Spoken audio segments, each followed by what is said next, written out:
To his left, to his right, driving, scooping, scoring. With 5.4 left, Ish Smith able to get down the lane and somehow get it up and good. And that's your 2-0 Detroit Pistons. Welcome into the show. It's Views from the Sideline. We were on hiatus last week. Joey was deep in the UP on a good vacation. Joe, missing in action. I was still in the Lower Peninsula, but up north, it doesn't matter. It was a nice little getaway. Yeah. But I'm ready to get back to work. Yes, we are. All right, let's get back into it. You re-energized? You ready to get fired up for this show? How was your All-Star break? It was good? I hope you have a few hot takes. I think it was all right. It was pretty good. A week off, you should have some hot takes. Hot takes, yeah. You ready for that playoff push? Been festering. You ready to go now? You got through the doldrums of January and February of the NBA season. You ready to go? Maybe. Maybe. We'll you got to see. be ready for that playoff push, baby. I mean, we're 2-0, but all right. Got to wait it out. We got a big game. I'm talking about your big game tonight. Vacation, but yes, you have a big game tonight. But before we talk any basketball, we missed a pretty big week in sports. We're going to try to cover that as best as possible. We're going to start with the biggest game of the week, Michigan versus Michigan State in East Lansing. And those Wolverines come out on top 21-7 in a dominant performance against the Spartans. A lot of pregame issues going on in the field with Devin Bush and that pregame walk the Spartans like to do. I'm going to give it to our Michigan fan in the studio. Malik, what are you feeling right now? I mean, the Wolverines are in a prime position to control their own destiny and make the college football playoff. What are you thinking right now? Break down the game for us, kind of give us the whole shebang. Well, first, when it comes to the pregame stuff, it seems like people are more focused on the pregame stuff right now, which is kind of ridiculous. This is a rivalry game the intensity has been rising in this for the past few years because people have been just talking down Michigan because Michigan State took hold of this rivalry. And something was bound to happen. So Devin Bush messing up the logo, the Michigan State players just walking through Michigan players, Jim Harbaugh and D'Antoni just going back and forth at each other. It's a rivalry. It is what it is. But man, Michigan is hitting their stride, and it looks like they may have the best defense in the country. It's big claims, Malik. Big claims. They're ranked number 1 right now. I know, but I mean, I'm just saying, in the country, without Rashawn Gary too, which is blowing me away. Josh Uche, I can't believe how good of a replacement he's been. He's been playing really well. Yeah, that defense is just when they're locked in. There aren't many teams in the country that can just run through them at all. I mean, what is your confidence level right now? I know there's a couple games they got to play before they play in Columbus this year against Ohio State, right? I'm more confident than I was a few weeks ago, but I'm still not. Would you bet on Michigan to win that game? The game in Ohio State? Yeah. I'd bet on them right now, especially with Ohio State just exposing every one of their deficiencies against Purdue. Malik's feeling himself right now. But it's true. Ohio State just showed the country that they are beyond beatable, especially if you have weapons and you're not afraid to be aggressive and go at them. Purdue made them look bad. So yeah, I'm excited. I'm confident. I'm not too confident. They're not ready to beat a team like Alabama or Clemson. And they got Penn State coming up next week or this coming weekend. And that's a tough game too. This bye week was perfectly placed, absolutely perfectly placed, because they have stuff to clean up. The offense is still a work in progress, even though they have the ability to make big plays, which is a plus. And the offensive line has come a long way since game And Shea one. Patterson has kind of gotten into a groove a little bit, regardless of how much. Yeah, they're not putting up crazy amount of points. They don't have to. He's controlling the game. He's doing what he needs to do. And anything better than John O'Corn or Wilton Spate is going to get you some good production from that offense. His ability is above what we've had in the past few years. He can do it with his arm and his legs. Karan Higdon is just a workhorse. I'm so impressed with the load he's been carrying. And like I said, they're not ready for Bama or Clemson yet. They have a lot of work to do on offense, and they got to still get healthy on defense because there are some nagging injuries here and there. But I like where they are right now. Honestly, they should just have one loss going into Columbus, and then all records are thrown out the window at that point. You and have Malik no idea is what could definitely happen picking then. Michigan when we get to that game. I would hope so. We'll see. And on the Michigan State side, boy, there's some issues. As soon as what's the receiver's name? Their best player, Felton. As soon as Felton Davis went down, it's like the air was just sucked out of that building. Yeah. I don't like Michigan State, but I kind of felt sorry for them at that moment because terrible time. Brian Lewerke had nothing to work with at that point. Even though everybody complained saying he was injured, if he's injured, he shouldn't have played. Yeah. 5 of 25, you can't do that. There's no excuse, hurt or not. You can't play that bad. Those are Nathan Peterman numbers. Exactly. As soon as Felton Davis went down, there was nothing more they could do. They had to have Michigan make a mistake, a fumble at the 1 yard line, and then they had to do the Super Bowl trick play that the Eagles did to score a touchdown. So if it wasn't for that turnover, they might not have scored. This season is going to be rough.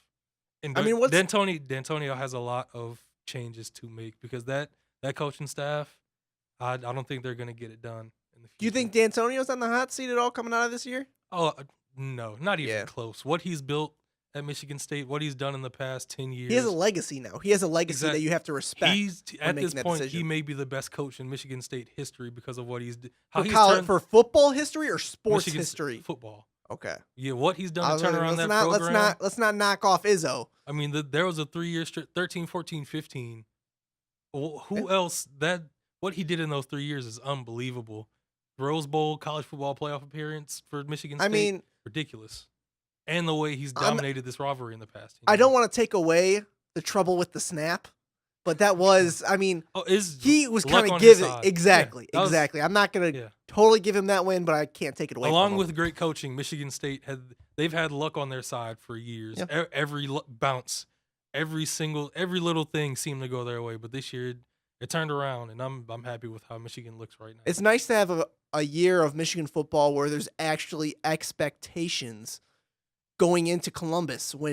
How long has it been that we've seen a Michigan team beat Michigan State, not have a terrible loss on their record, and go into Columbus with actual expectations to go to the college football playoff or make a serious bowl game? It's been a long time. I was in elementary school the last time that happened, and it's probably 2006 when it was 1 versus 2. 12 years. That was probably the last time for such a storied program like that. Yeah. I got to bring in Joe. I mean, he's been on hiatus. There's a lot of hot takes stewing around in him, regardless if it's Michigan, Michigan State, Detroit Lions, Detroit Pistons. Joey, I need to hear your breakdown. What's going on? What do you think in Michigan, Michigan State? We definitely got the perfect picture of what both teams are. We said going into this game that we would figure out how these teams were, what they actually were, because it was a rivalry game. So you toss all the stats out the window prior to this. Michigan State came up flat, and Michigan just came out dominant. So Michigan's ready to go for the college playoff push, and Michigan State is ready to start a whole new rebuild. Back to the drawing board. They got a lot of stuff to do in the offseason. Their talent pool has seemingly kind of diminished. I'm assuming that D'Antonio will find some guys in the offseason, and he'll start getting that program back into shape. But I think he's going to have to get back to more of an aggressive look at his offseason and who he's looking for when he goes and scouts players. Yeah, definitely. There's not really much more to break down there. Simply, Michigan was the better team, and we kind of expected that. I mean, I expected a lot closer game. I think Vegas had the odds at Michigan favorites by 7.5, and I thought that was a lot for a rivalry game. That's not a game I would bet on, but Michigan took care of business. They're primed for the college football playoff, and we'll be talking a lot about them week by week. Michigan State, we might start to fade them out a little bit, unfortunately. And we do have college basketball coming up pretty soon, too. So hopefully Spartans and Izzo get those guys going. Can't wait. Malik can't wait for those Wolverines to not have a great year on the basketball court, but it's all right. The football team is doing well. Let's transition to the Detroit Lions. They came off a bye week last time we were on the show. They played in Miami, where, of course, I would not have picked the Detroit Lions to win the game. They beat the Dolphins, but Tannehill did not play. It was Brock Osweiler one of the worst quarterbacks in the NFL, in my opinion. He's a decent backup No, quarterback. he's not. Yes, Malik. he is. No, he's not. He's proven to be a decent He's backup proven to be able to quarterback. get a paycheck and cash He's it. proven to be a bad starter. Tannehill's He's really proven to be not a much bad better. quarterback. I'll take Tannehill over him any day. Osweiler's But- always been a decent backup. Stop. I'm not getting into this debate. But Joe, we're gonna start with you. 32-21 Detroit Lions. Kerryon Johnson, 159 yards on the ground. Did the Detroit Lions find a running back?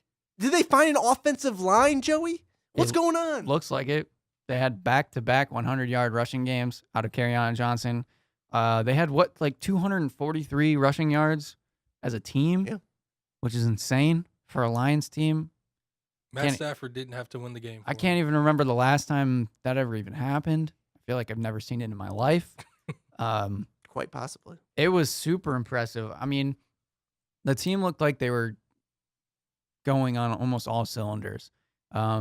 Defense had a couple lapses here and there, but overall, they looked really solid. This is the best they've looked since the Patriots game, I think, in my opinion.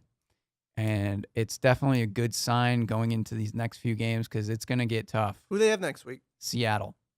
It's at home This though, week. right? This week is Yeah, this Seattle. coming week it's at home. And though. then I think they play Chicago That's where and you then see- Minnesota. Yeah. I'm not I'd sure. say this week is a pretty winnable game for Detroit. Yeah, Seattle's not. They're not that the best, great and this you're not year. playing in Seattle. Right. Chicago, Minnesota, those are big games that are really going to tell you what this Lions team is going to be for the rest of the year. But yeah, you can't be nothing but impressed about this Detroit team after starting what was 0-2, really looking bad, and they bounced back pretty well. I'm surprised because of how bad they looked under Patricia. It didn't look like the team was getting along. It looked like the chemistry was terrible. This is one of the bigger flips to a Lions season that I've seen in recent memory, opposed to the 6-2 Kitnas that flipped pretty poorly. I love that team in that first half of that season. That was such a I thought they in I middle thought they were school. going to do it. I John loved it. Kitna was the man. But I would be I remiss. just said John Kitna was the man. I apologize for saying that. Wait a minute. I really do. I would be Calvin Johnson was the man. I would be remiss if I did not give the people what they want. The Joey Lion optimism scale. Where do we stand right now, Joe? After week 7, scale 1 to 10, 10 being the most optimistic. They're going to the Super Bowl. What are we thinking? I'm at. Is there good- Wait is a there minute. good- We're talking Okay, about going to the playoffs, Super playoffs. Bowl. Let's be realistic. The Detroit Lions playoffs. Playoffs. Right now, it's looking like a 6. I think they've made it I'm over. surprised. I was thinking a 7. You or know, an I'm 8. respectable. still number. trying to be Yeah. careful because, like I said, these next few weeks are going to be huge. But they are back in the driver's seat a little bit to make their own run. They, like I said, Chicago's coming off a loss. Minnesota just won. They're 4-2-1. Yeah. But as the Lions are going to get into divisional play, they're going to have a chance to take over this division if they win those games. Obviously, it's a big if. Those teams are good. They've shown it. But the Lions are somewhat in control of their own destiny again at this point, getting back to 500. So that's really important. They're starting to get a running game going, so that makes defenses coming into the Lions games I'm glad have Patricia. to think about that at least. Sorry to cut you off there, but I'm glad Patricia has finally just gone full force with making sure he gets carry on his touches. And the first few weeks of the season, he was kind of just giving him a few and then going back to Riddick a lot. And it wasn't really letting carry on get into the flow of the offense, learn the NFL game. So I'm happy that he's kind of gone all in with Kerryon Johnson. I think that's helped his development, it's helped his team, and really diversifying this offense, which it needed badly. Malik, what are you thinking though? What 32-21 win over the Dolphins? They're 3-3. I mean, we try to keep it real with the Lions, me and you.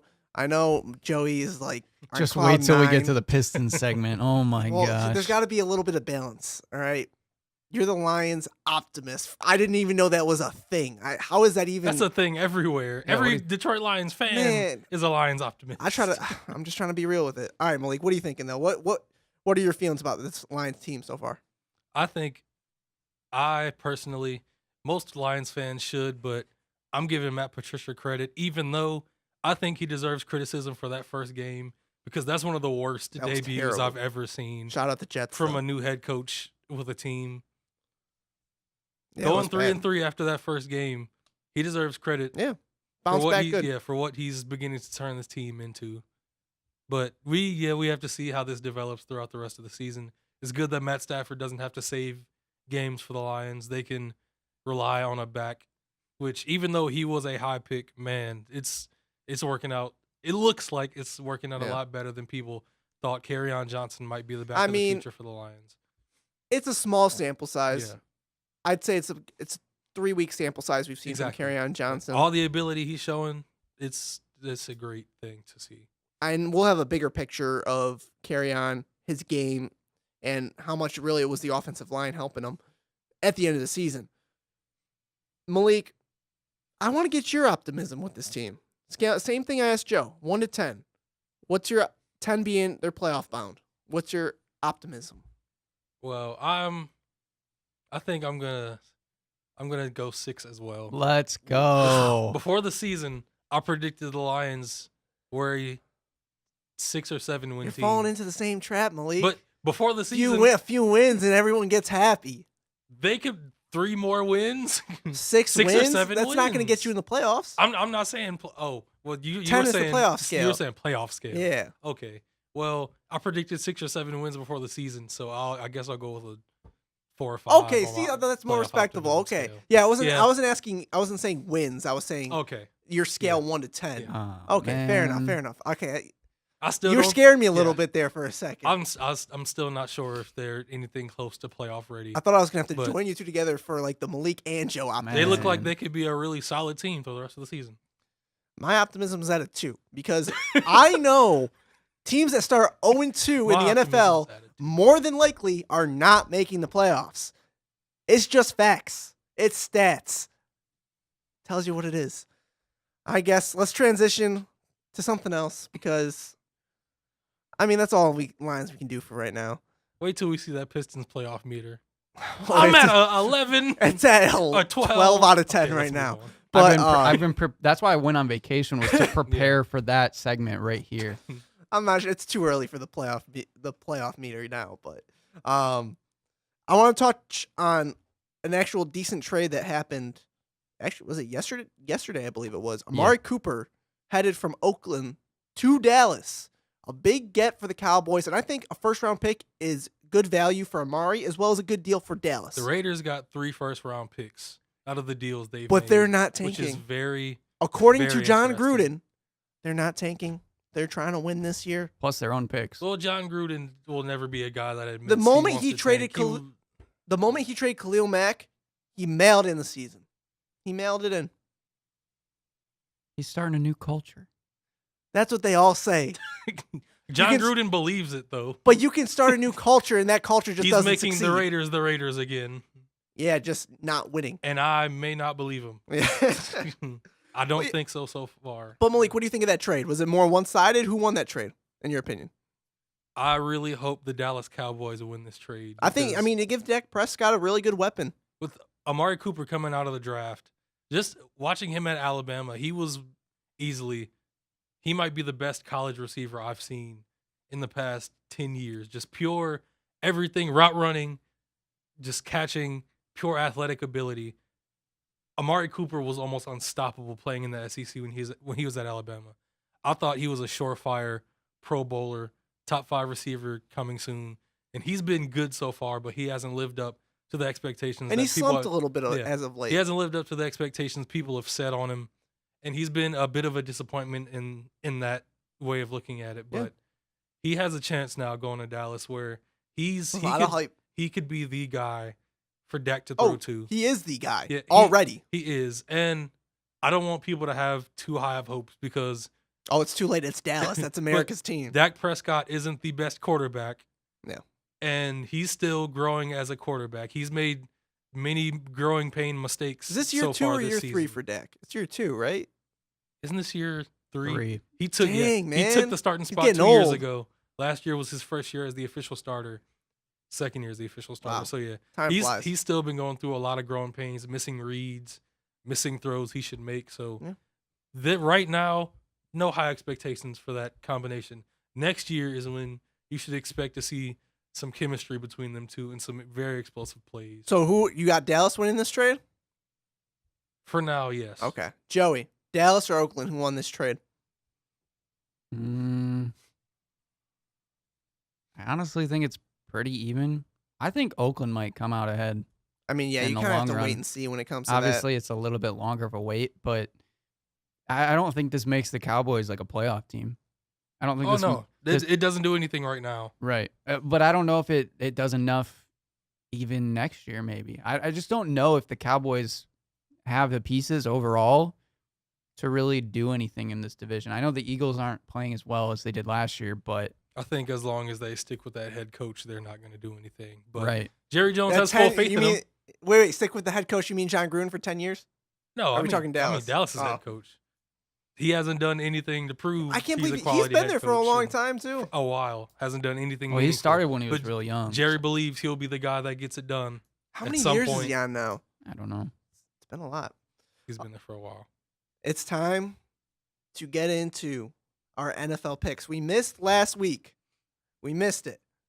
If you're But- a YouTuber, you're probably Ads. You can't stop them. Wow. But Once again, the most professional Production podcast quality. on YouTube. it's sometimes you gotta work through it. You can always make sure to tune into this show and get the highest quality of every single bit.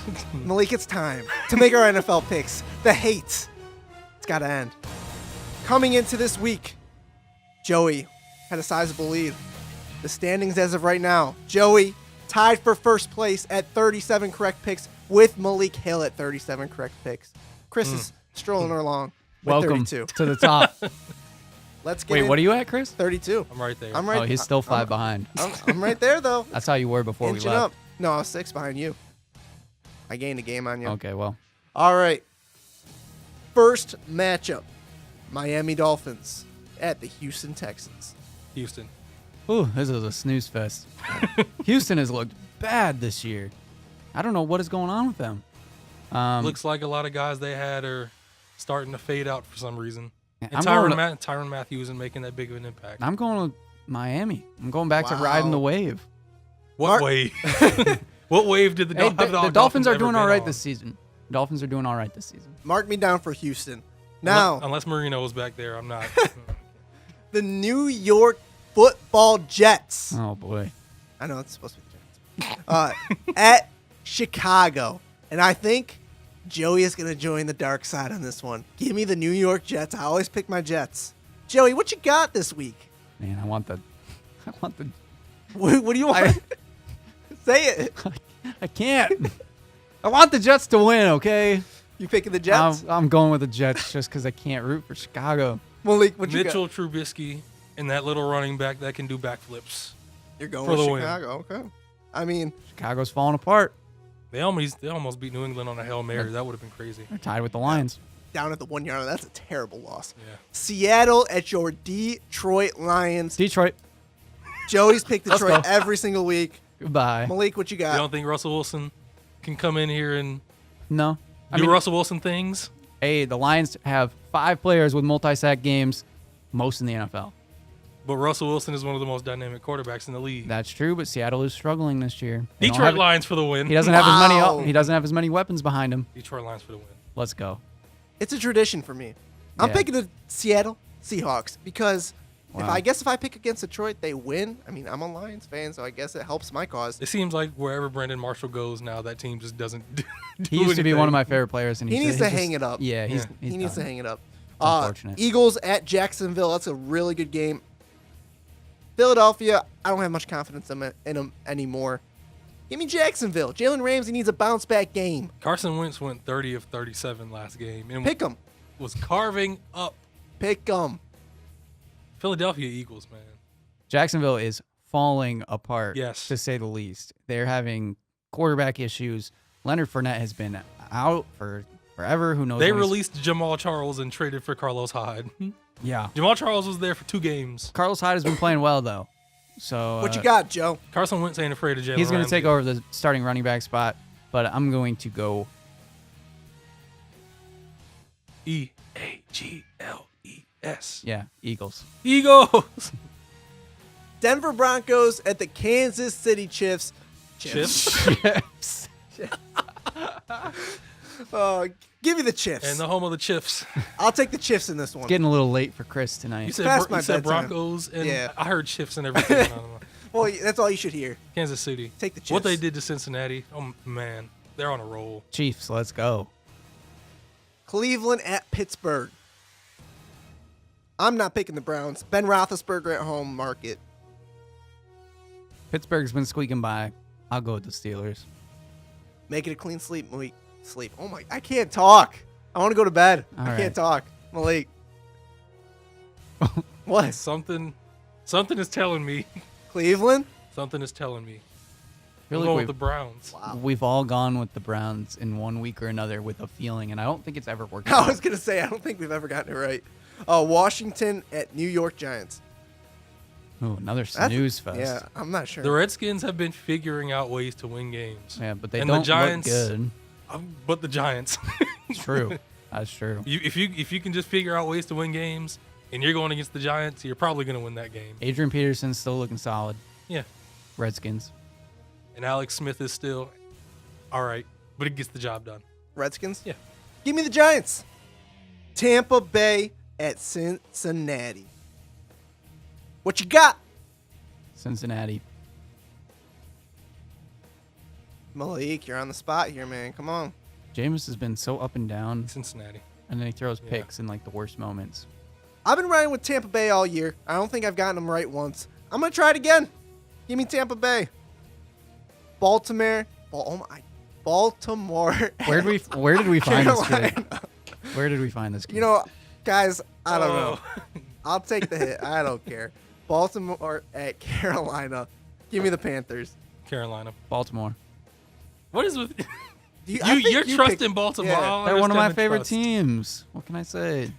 Indianapolis at the Oakland Raiders. Wow. Snooze. Listen to that game. Andrew Luck and the Colts beat the mess out of those Bills last week. And John Gruden, he Getting isn't- those draft picks. he doesn't have that Spider 2 wide banana play going yet. It's not working so far. I wish we had that sound bite. give me Andrew Luck. Joe? Yeah, Eric Ebron's getting touchdowns. That's a problem. Colts. That's a problem. Give me the Raiders. This is why he's I'm behind. only 5 behind, guys. He's trying to make up This too is much why ground you're too behind, fast. man. We'll see. It's only weeks 8. Yeah. San Francisco at Arizona. There's a lot of snooze fest this week. Josh Rosen, man. For the 49ers just don't have it without Garoppolo.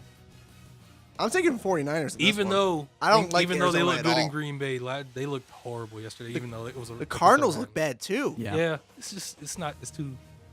Lesser of 2 years. I'm switching my But- pick 49ers. I'm switching it. Clean Switching sweep. it. Clean sweep 49ers. Patrick Switching it. Peterson wants out of the Arizona, and Larry Fitzgerald is mad that he has to play with Josh Rosen. Green Bay at the LA Rams. We're all going Rams on this one. We're not discussing it. Although Another helpful to the Lions. We are not discussing it, Malik. that Aaron Rodgers and Jared Goff duel is going to be something to see. That's all I'm saying. All right. That's going to be a Hey, really nice if, show. if both my picks with the Bears and the Packers both lose, Lions move into second place. Oh boy. New Orleans at Minnesota. Give me the Vikes in this one. Ooh, I know Joey's picking New Orleans because he's just lying happy right now. we're picking the Lions. Saints. The Ravens beat the Saints. No, the Saints beat Saints the beat Ravens. the Ravens. Because Justin Tucker missed his first extra point in his career. That's a rough day. Saints. Let's go. Does that put the Lions in first place if all three divisional opponents I think lose? it does. Last Minnesota matchup. would be 4-3-1. So no, Minnesota would still be in front That would probably be the best week because you've the had Lions of have had this their entire buys. season. Minnesota hasn't. Yeah, but Detroit would have a greater winning percentage. So they would be actually in front. I don't know how it works. Percentage-wise. It works through percentage. If they're going, yeah, I guess by percentage, but Last matchup. New England Patriots at the Buffalo Bills. whoa. Clean sweep, fellas. Buffalo Bills got problems, but yet they stay competitive somehow. I am a Derek Anderson fan. That man led the Cleveland Browns to a 10-6 record with the one and done Peyton Hillis. I'm not taking the Bills, man. You picking the Bills? That's better than Nathan I'm not- Peterman. Yeah, I'm not taking the Bills, man. Can you believe they tried to start Nathan Peterman? I can't. Guy comes and throws picks. Nathan Peterman is going to be one of the best coaches in either college or the NFL. It's I promise amazing. you. It's amazing. There's a reason why he's still in this league. His IQ is probably through the roof. Patriots. We're locked in. It's a big week for me, guys. You say that every week. And I've been staying steady every week. I think this is the week I make the jump. There are 4 or 5 picks you make every week. I feel like you went back to being a little bit. No, but I've been gaining ground every week. Even if it's slight, like just one game this week, I've been gaining ground every week, inch by inch, until the last week where I just pull ahead by one. That's all I need. A true underdog story. Exactly. They're going to make it 30 for 30. Chris Pappas, the true underdog. All right, let's transition into Detroit basketball. But before we get into the Pistons, I want to talk some NBA. That production was a little bit better. It was a little bit. I'm trying. Long days in the studio. NBA first week impressions. I kind of want to get your impressions. I have my own set aside, but I kind of want to hear what you guys have noticed, want to talk about what you don't like, what you do like about the NBA 2018-19 season. I want to start with you, Joey. Give me an impression, good or bad, that you've had through this first week. I'm going to give you a Chris impression. Oh, gosh. The Pelicans are the best team in the NBA right now. Are they undefeated? They are. They're 2-0. Whoa. They blew out the Sacramento Kings. Pistons, Pelicans in the NBA Finals? One of your guys' big picks to be an improved team this year. Big picks? By big improved, I meant I went from 15 to 14 in the conference. Same. So you think the Pelicans are the... Wait, I'm being serious I'm here. just... Okay. In all seriousness, I think the Pelicans are the real deal. You think they're a lock for the playoffs? Yes. Alfred I Payton, picked them outside of my playoff. Alfred Payton is solid. Julius Randle is keeping up with what he did with the Lakers. Nikola Mirotic and Anthony Davis are working better than Anthony Davis and DeMarcus Cousins. Now, I have a Joey hot take for you. The Mirotic-Anthony Davis front court is better than the Boogie and AD front court. That's what I just said. No, but... Did he actually say that? That is... Should we just end the show right now?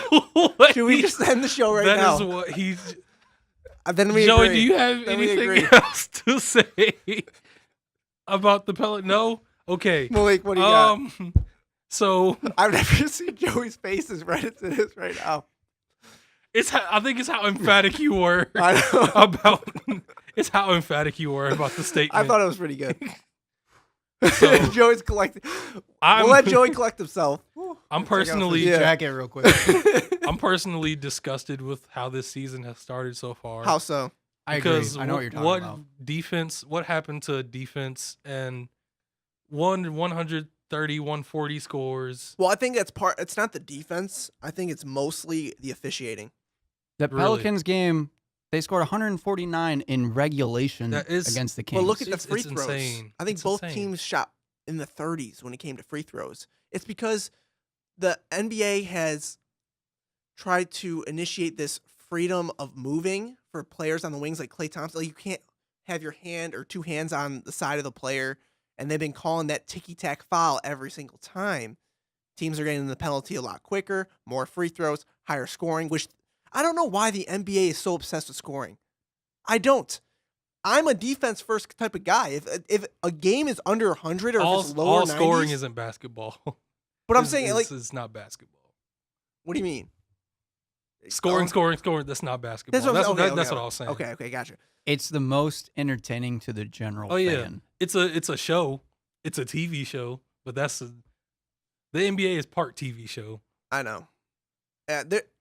Everything is about making a profit. That's what it all comes down to. It's all business, regardless of your hopes and dreams for your certain team, what you have attached to it. It's all about the NBA wanting to make money. Yeah, but so far, I like how rookies are looking, especially Shai Gilgeous-Alexander, who I think that kid is going to be the truth. You know who's going to be better than him? He is looking. You know who's looking really good right now. You know who's looking him, Luka Doncic is looking pretty good so far. is looking real good. And what an explosion from Trae Young against the Cavaliers. You know, he wasn't playing too good his first 2 games, and then that last game, 35 and 11. He just let it rip. Yeah, he played really well. And obviously, he's going to have downs yeah. along with ups this year. That's the Trae Young, especially until he starts to mature as a player. His first 3 or 4 seasons, he's going to be extremely sporadic. At least that's what I think. Those home games at Atlanta, they're going to get some shows this year from Trae Young. And then they're going to have some duds. Exactly. He's going to explode, and he's going to not show up a lot. But lastly, the Toronto Raptors. I'm surprised. It's only been a few games, but that team. They're already ready to go. Danny Green and Kawhi Leonard, they don't play. When it gets to the playoffs, they know what they're doing. They're not going to fold.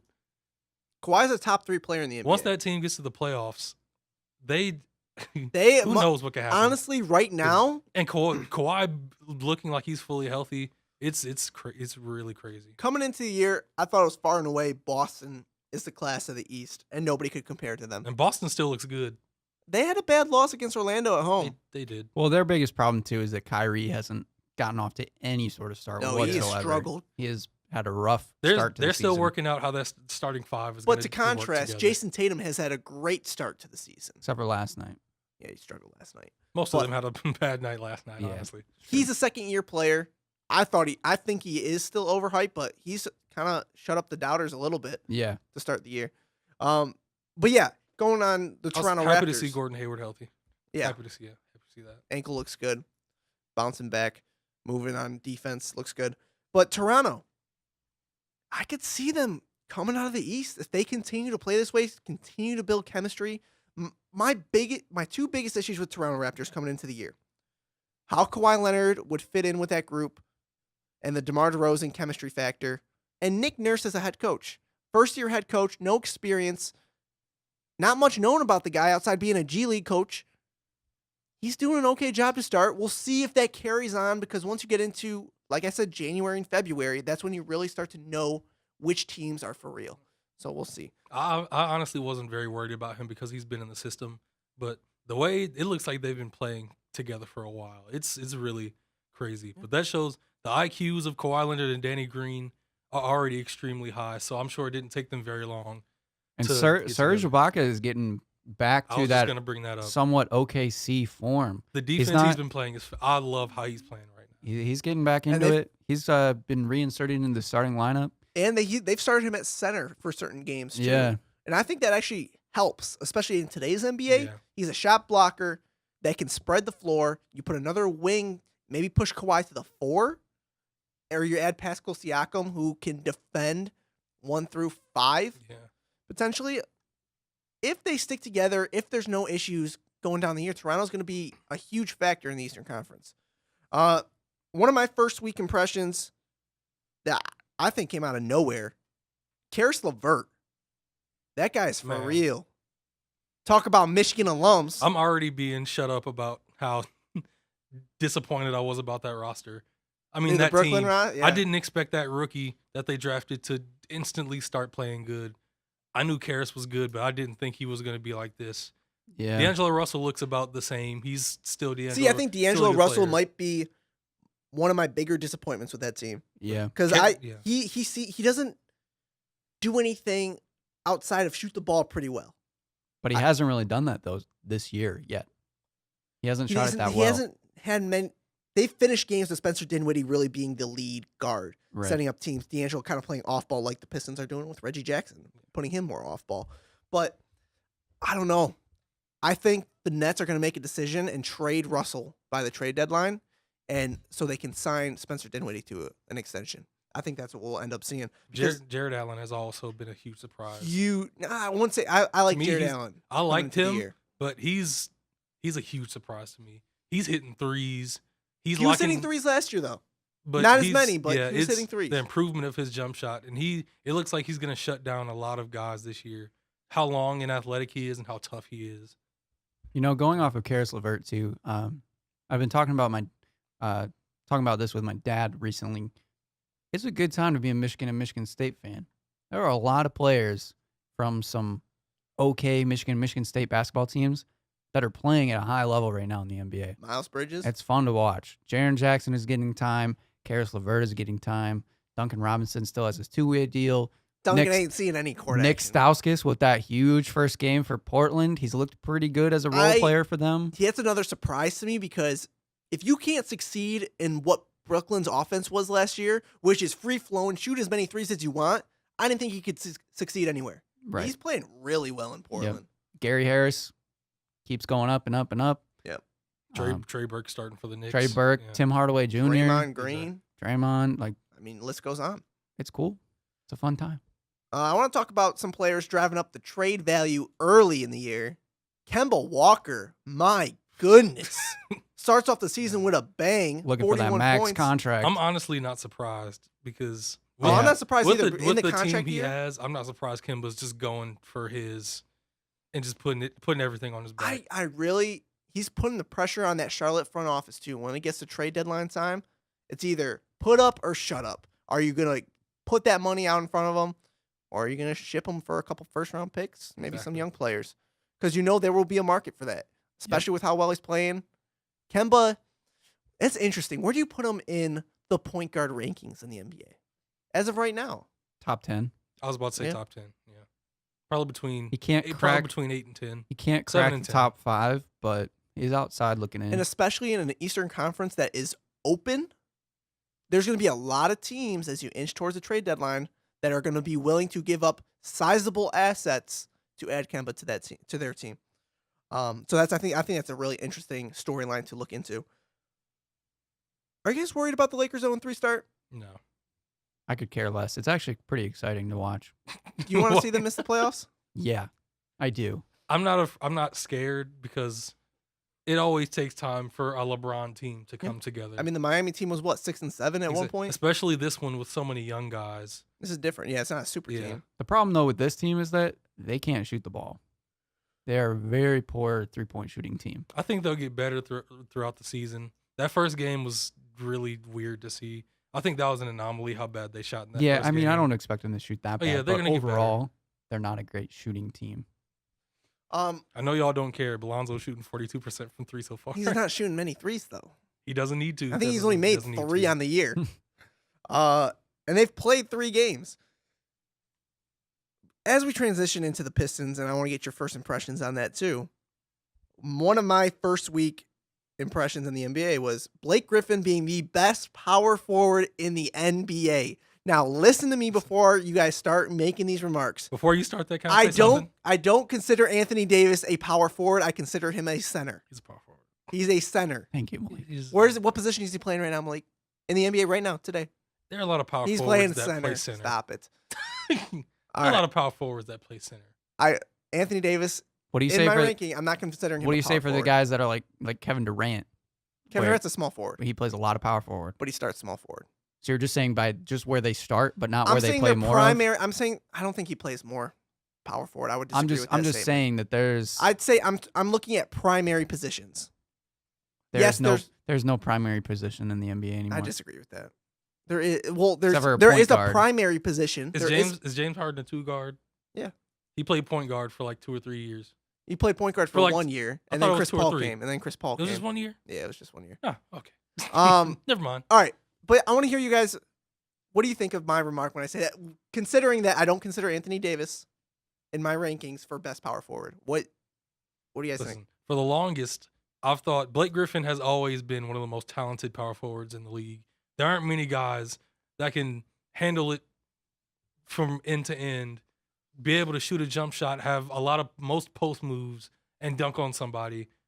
Blake can almost do it all. It's just being able to put it together and being a guy that can push a team ahead. That's always been his problem. Talent has never been. And he the stepped thing. up as a leader so far too. Through these first 2 games, you can tell he has control of that locker room. It's not Reggie anymore. It's not Andre Drummond, which I think it was for like a tiny, tiny portion of time. But Blake Griffin has control of that locker room, respect from his teammates, respect from his younger players, and you can't deny it. He's averaging, it's 2 games, I know, 30 points, 12 rebounds, almost 6 assists, over 70% from 3, 6 of 8. That's a decent sample size for 2 games. If he continues to play somewhat close to that, I'm talking maybe 25 plus, 8 plus rebounds, 7 plus assists, he's a definite all-star. And you got to consider him as being the best power forward in the NBA. For me, we gotta wait. It's a wait and see. Yeah. I know. It's a most definite wait and see. But that's my best Joey nobody Tysick to hot me. take. If you deny how talented he is, that's really when it's crazy, because you can't deny there are many power forwards. I mean, now there are some power forwards that can do what he can do. But is there a power forward you would put ahead of him right now if you take Anthony Davis out of it? Who are the power forwards on the All-Star team? It's hard to say, like, because Giannis plays like power forward. He's a small. Okay, I don't consider Giannis is a wing, small forward. Yeah, I don't even know what position to put Giannis in. But that's honestly. what I'm saying. Like that's my whole problem with this whole idea, is that there's so many players that are just multi-talented, and there's hardly any like straight up power forwards that you put it in so much of a niche that it doesn't sound as impressive. But that's all I'm saying. I think he's looked great this year. I'm not denying that at all. I'm just saying, to try to put it in maybe a perspective of how I'm looking at it, that and LaMarcus Aldridge has looked really good too. Probably not as good LaMarcus has passing looked really wise good. as Blake Griffin. But is Pau Gasol playing center? Is Pau Gasol? He's coming off the bench yeah, now. He comes off the bench. I think this is his last year of Is his career. LaMarcus the starting center? I think so. So that's where it comes into I think play. they're Where starting like Bertans next to him. it becomes like LaMarcus Aldridge and like Anthony Davis, just by the way that teams are made up, They've always been power forwards, somewhat pushed to a center position. Yeah. And that's just my little argument. Fair enough. But Blake will probably be top 3 this year if he stays like he won't stay at this level of production. But if he ends the year 25, 10 and 5, and I think that's realistic because his usage rate is insane right now. Forward. Dwayne Casey is taking the ball out of Reggie Jackson and Andre Drummond's hands, Blake, put it in Blake's, and Blake is making all the decisions. So I don't think it's crazy to think he averages over 21, 22 points per game, over 6 assists. He's gonna lead this team in assists. I think there's no question about it. The rebounds are a little bit more of it because you never know if Andre's out there without foul trouble. Andre's going to pull down 16 to 17 rebounds a game. Yeah. What do you guys think? Just a little first impression. We're 2 games in for the Pistons. Any concerns you have so far? Things they got to clean up real fast? There are a few things. Health and depth. I want Ish Smith to start. I don't want Ish. I like him coming off the bench. If he finishes games, I'm cool with that. It's not about who starts. It's about who finishes the game. It's true, but I like Ish Smith so much more than Reggie Jackson at this point. See, I think the way he plays the game, I love watching Ish play. Mm-hmm. There was a moment. The pace at which he plays, the way he makes is. My only argument for that is it takes away from your bench unit. Yeah. Not having Ish there. And we saw that last year when Reggie was out and we had Ish in the starting lineup. And first of all, that's going to mess up all the chemistry. Reggie Jackson, we know he's an issue when it comes to being ball dominant, being petty about certain things. Yes. If you put Reggie on that bench, it is not going to be good for the chemistry. That's why I wish Ish was the starter, but yeah, obviously he needs to be the backup. Last order of business, we're going to go through some award predictions for the NBA. I know we're a little late, and we're going to be a little biased because we've seen a couple games of play here. Joey, I think we got the same MVP. Probably. If you know me, you know me. We'll start Coach of the Year. Joey, what you got? Well, we're gonna go with the Flyer in this one. I don't know if they're gonna be that good, but they have so much of a chance. Going with Alvin Gentry. You're going all in on the Pelicans. Hey, I wrote him last year. Pelicans. Fly, Pelicans, fly. Let's go. Most improved player of the year, Alfred Payton. Nah, he's doing what he's always done. What do you got, Malik, for Coach of the Year? Coach of the Year, I'm going Nick Nurse. We already know what Chris has. Mike Malone for Coach of the Year, Denver. Okay. I think they're going to make a big push. That's a good young team. If they can push for home court in the Western Conference, there's some justification for him to be Coach of the Year. Yeah. Most improved player, Joey. How did you not go with Budenholzer? I think the West completely screwed the pooch on that. No, I think when it comes down for the media who votes for this, they weigh the Western Conference being way more competitive over the East. Yeah. And if Budenholzer gets home court advantage in the West opposed to the Bucks getting home court advantage in the East, I think that'll weigh a little bit more in Denver's favor. Most improved player, Joe. Tim Hardaway Jr. What? The setting that he's in is perfect for it. He averaged 16 a game last year. Malik's face. He can average 25 this year, honestly. He's not averaging 25. There's no. So far, he's on the way. Tim Hardaway will be lucky if he averages 19 points. He's going to have enough opportunities, that's for sure. Malik thinks you've choked away this pick. Hey, we'll come back later. What you got for most improved? Most improved, I'll go Jason Tatum. I guess you could pick Jason Tatum because if you think like his run as a player really happened in the playoffs. Like if you look at his averages going into the playoffs, it was like 12 points a game, 6 rebounds. It wasn't anything crazy. And with the amount of usage he's going to get, as Malik's just dying on the side here. Maybe. We'll see. But yeah, I think there's some reasoning to that. My pick is a little bit biased based upon what I've seen this week. Oh, of course. I picked Karis LeVert because dude's averaging over 25 points per game. Brooklyn, they got to win. I don't think they're going to win many games, but if he averages 23, 24 points per game, he's going to be in that discussion big time.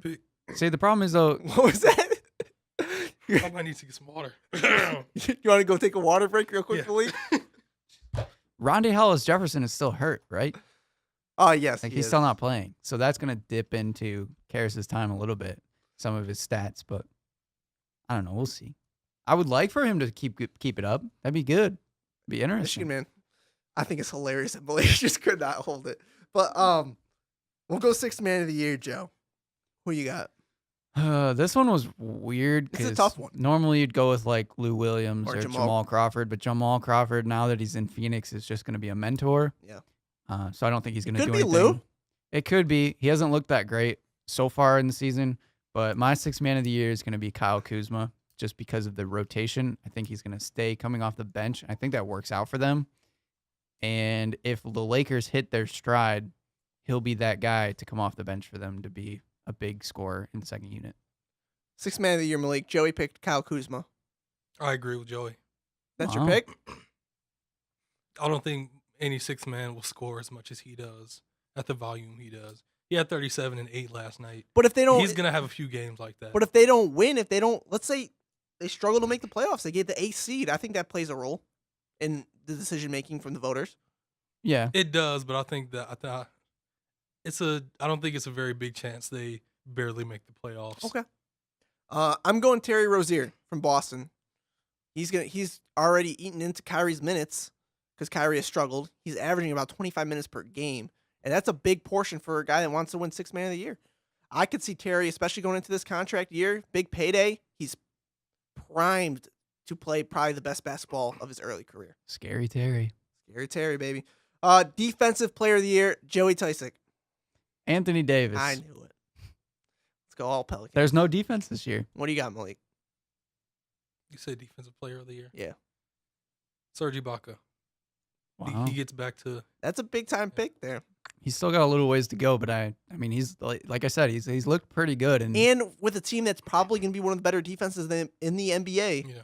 That also is voters look at team defense as a big factor. Right. That's where I think AD will get knocked a little bit. Is team defense hasn't been the greatest in New Orleans. It could change this year, but it just hasn't been the best. And that's always been our difference, is that it's defensive player of the year. And I'm picking Anthony Davis as my defensive player of the year. Let's too.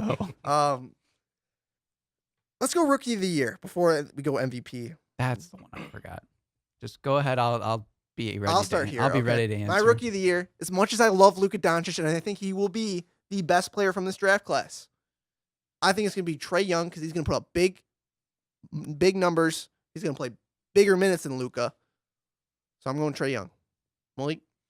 I think it's going to be between DeAndre Ayton and Trae Young. I think he's probably going to average maybe like 14 and 10 this year. But Trae Young is going to have a lot of big games. but it depends on what their record is. You need to pick one of the two. It's a close one. I don't think it matters on the record. Not for Rookie of the Year. That is true. Let's be honest. Because Michael Carter-Williams won Rookie of the Year. And let's be honest here. Yeah. Phoenix and Atlanta are both going to be trash. And them two are going to have the best chance to just do what they do. So what do you got? So I'm gonna also take Trae Young. Joey. I'm going with DeAndre Ayton, and I'm going to make a Chris twist that he doesn't actually put on Rookie of the Year, but I'm going to say that the Phoenix Suns are going to have a better season and a significantly better season than the Hawks. I was surprised DeAndre Ayton will win it. I was surprised Devin Booker came back so early. I thought he was going to miss at least the first couple weeks of the season, but that was one of the surprising things when I tuned in, watched that first game, and saw Devin Booker starting. I was like, whoa. All right, MVP. Now, I don't want you guys thinking I'm copying you, so I'm going to go first. Giannis Antetokounmpo. I had a feeling he was going to take him. Got to take the Greek Freak. Yeah, he's on a mission. That's for sure. And I think me and Joey are on the same page. Guys, fly Pelicans, fly. 1, 2, 3. Anthony Davis. Step brothers, we just became best friends. I mean, I'm all in on the Pelicans. I'm going to laugh if the Pelicans win like 33 games. It's going to be hilarious. But I think Giannis and AD are probably top two when it comes to your MVP candidates right now. I mean, we know Blake Griffin's third, but it's a joke. It's a joke. No LeBron? I don't think he's going to win MVP. I think he's. Do you think he'll be top 3? I think we're seeing past his prime. Whoa. No. I think we're starting. No. I mean, I think we're getting past his prime of his dominance when it comes to voting for the MVP in this league. I think he'll be top 5. I could see him being 4th in MVP voting. Steph Curry's looked really good so far. The thing with that is, as long as KD's there, Steph and KD, neither of them will be finished top 3 or top 4 in the MVP voting because of that. Maybe, but I don't know if like so far Steph has outshined KD. So I mean, if Steph is has another season where he averages like 30 points a game, with the assists and rebound numbers that he's had recently, I think he could get enough votes. It's possible. Well, that's our show, fellas. Glad to be back. You know, you make rookie mistakes as a host. I had it today. First week of the NBA season. A little hyped up. Maybe we'll have somebody else host next week. Joe, that's cruel. But Give Chris a break. Let me just kind of mentally capture myself a little bit. But glad to be back in the airwaves. Joey Tysick, Malik Hill. We'll see you guys next time. Bye.